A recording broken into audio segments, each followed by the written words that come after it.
Welcome back to my international feature garden of the week. Now, we're here in Ireland. This is an absolute stunner. Built back in the 17th century, Altamont House and Gardens is an absolute beauty. Over 40 acres of manicured gardens and about a 60-acre farmlet around the outside. This is a place you've got to check out. Come on, I'll show you around. Widely respected as a jewel in Ireland's gardening crown, Altamont Gardens are an enchanting blend of formal and informal gardens. The estate gains much of its character from the many mature trees, natives in avenues and woodland areas, and exotic specimens throughout the gardens.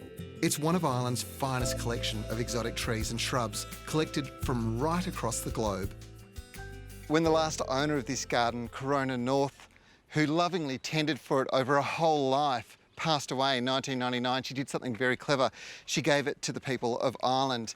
Now, it's been under the stewardship of the Office of Public Works ever since, and they've maintained and actually improved the garden in those years since. Now, this is one of the big dilemmas that we all face when we create a beautiful garden at home.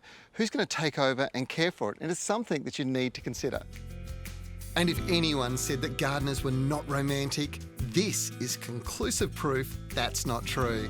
These are considered Ireland's most romantic gardens, with wonderful fragrance, formality at times, and then wild wistfulness in the broader design style, described as Robinsonian garden style.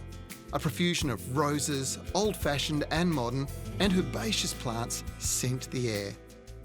The centre feature to this whole house and garden for me has to be that beautiful lake down there. But the thing is, like all great gardens, this was actually the creation from the imagination of the owner. And it took 2 years with 100 men and horse and carts to hand dig that out.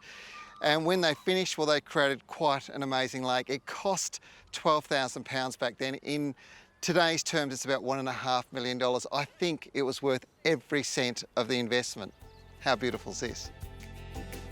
The landscape of the region is truly spectacular, located in a valley surrounded by the stunning Wicklow Mountains.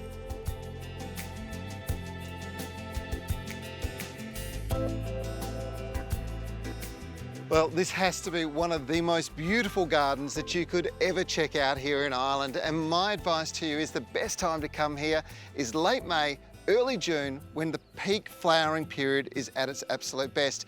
But to be quite honest, any time during the summer months is going to be sensational as well.